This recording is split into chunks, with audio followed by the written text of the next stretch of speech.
o Silvio Santos não se dirigia aos seus funcionários. E teve uma que falou isso ontem. Ele não se dirigia, ele era bom dia. Ele era o amor, não era generoso. Não. Eu vou contar a vocês 2 episódios de Silvio Santos que não estão na mídia, ontem e hoje. Eu estava com o Grande Otelo e a El, que maravilha, fazendo a divulgação de um filme chamado Barão Otelo no Barato dos Bilhões, um filme de um cineasta muito bom, chamado Miguel Borges, produzido pelo Luiz Carlos Barreto. E conseguimos, porque o programa do Silvio Santos durava a tarde inteira, o dia inteiro. Conseguimos que o Silvio Santos daria uma divulgação ao programa.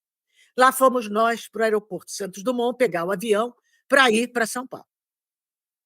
Tinha um cartaz: procura-se terroristas, com vários dos supostos terroristas, porque terrorista era o Brasil, o terrorismo era o governo militar brasileiro que praticava o terrorismo, segundo os documentos americanos, era o terrorismo de Estado.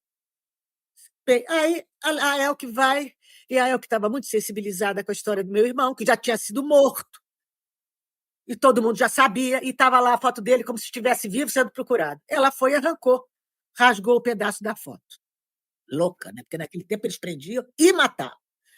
E aí, e eu era irmã do Stuart. Eu gelei, meu Deus, Elke, como você faz isso? E aí vieram 2 PMs, que naquele tempo eles andavam em dupla, prenderam ela. A senhora está presa. Não, como é que a senhora... E aí ela falou uma coisa que me deixou ainda mais gelada. Vocês não sabem o que foi a ditadura. A ditadura, se você dissesse que o Médici era feio, você estava morto no dia seguinte ou talvez no mesmo dia. E aí eu fiquei gelada, ela falou, não, é porque ele era o meu irmão e ele está morto. Aí mesmo é que prenderam a Elke. E eu me sentindo a pior pessoa do mundo, porque a irmã era eu. A irmã era eu. E quem rasgou a Elke foi presa. Mas se não tivesse tido plateia, talvez a Elke não tivesse sobrevivido. E eu falei, Otelo, não vamos mais, vamos dar um jeito de ajudar a soltar a Elke.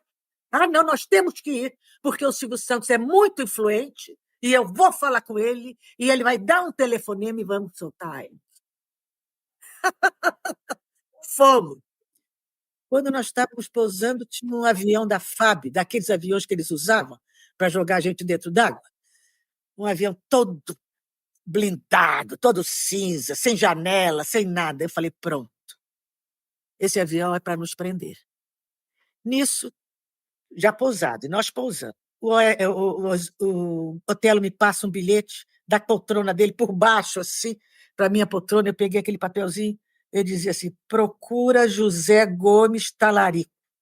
José Gomes Talarico era um político combativo do Rio de Janeiro e que tinha muita afinidade com a esquerda e que procurava ajudar, se houvesse o caso, se ele tivesse possibilidade, os perseguidos políticos.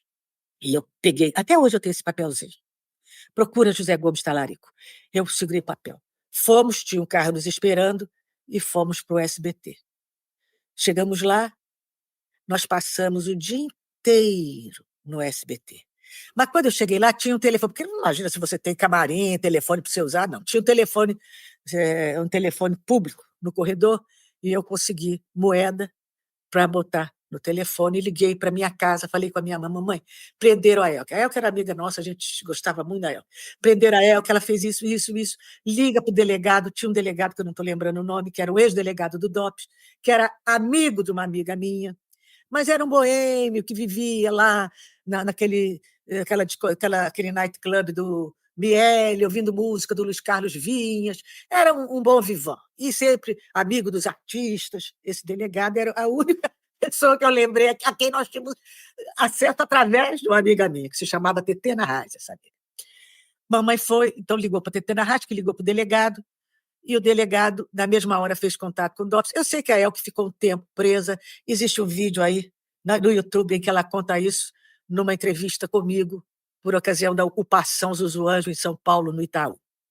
Bem, a Elke saiu, mas isso custou muitas coisas a Elke, custou inclusive terem tirado dela a cidadania, ela virou uma pátrida. Bem, aí, porque ela era filha de estrangeiros, ela tinha origem russa, aí ficamos o dia inteiro lá. o dia inteiro. O Silvio Santos não recebeu o Grande Otelo porque ele não recebia os artistas que iam participar do programa dele. Não recebia. E não nos colocaram no ar, porque o Otelo falou para o assistente do Silvio Santos o que tinha ocorrido, e ele simplesmente não nos colocou no ar. Esse foi o Silvio Santos, um omisso, um homem sem qualquer sentido de classe, porque ele não pertencia à classe artística. Ele era um empresário, explorador, da boa vontade. Ele era um camelô que vendia balão furado, caneta sem carga. Esse era o Silvio Santos. Não estou menosprezando os camelôs, hein? Não estou. Não estou menosprezando os comerciantes. Estou menosprezando comerciantes que não têm a honestidade de oferecer um bom produto, que prometem o céu e vendem o inferno. Esse foi o Silvio Santos. O tal. E outro depoimento que eu tenho a contar foi uma casualidade. Quando eu e a Elke gravamos esse programa em São Paulo, que eu sugiro a vocês assistirem, que está lá no ar, talvez através da ocupação Zuzu, alguma coisa, vocês vão encontrar a Elke comigo, ela dando esse depoimento. Nós saímos para jantar, Elke, meu marido e ela resolveu falar, e eu não falo para ninguém, mas eu vou falar, porque isso me está esgasgado. O Silvio Santos é uma pessoa horrível. Ela tinha trabalhado muitos anos com o Silvio Santos. O Silvio Santos, a TV, o SBT, não é uma televisão. Aquilo é lavagem de dinheiro. Porque o SBT não pode ser a primeira emissora. Não pode ser a primeira emissora. Ele tem que ser sempre o segundo, sempre tem que dar algum prejuízo, porque ele ganha dinheiro nos seus inúmeros outros negócios. E contou o caso dela. Quando finalmente ela conseguiu, deram a ela um programa no SBT, o programa fazia sucesso, ele mudava de horário. O programa fazia sucesso, ele mudava. E aí ela percebeu que o negócio dele, a tática dele, era esvaziar. Até porque só quem podia fazer sucesso na televisão dele era ele mesmo, né? Aquele programa de domingo é que garantia o resto da televisão, o resto era só maquiagem. E ela falou, e eu falei com a Hebe.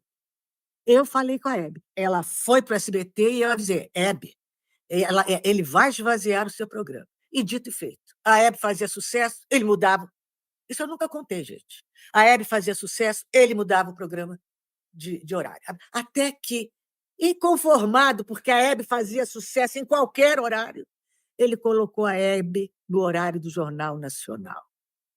Quem conseguia, ou consegue, talvez hoje até consiga, bater o Jornal Nacional, antes da desmoralização, que foi a Lava Jato, que foi logo em seguida dessa nossa reunião. Então é isso. A Hebe foi para cá. Quem diria? Greta Garbo acabou no Irajá. Nossa grande Hebe Camargo acabou na Rede TV. E a Hebe morreu. Então, esse é o meu depoimento.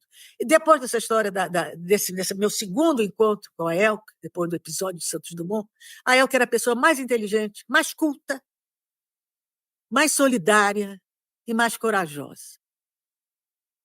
E ela me deu esse depoimento sem eu pedir. Isso foi um desabafo de amiga.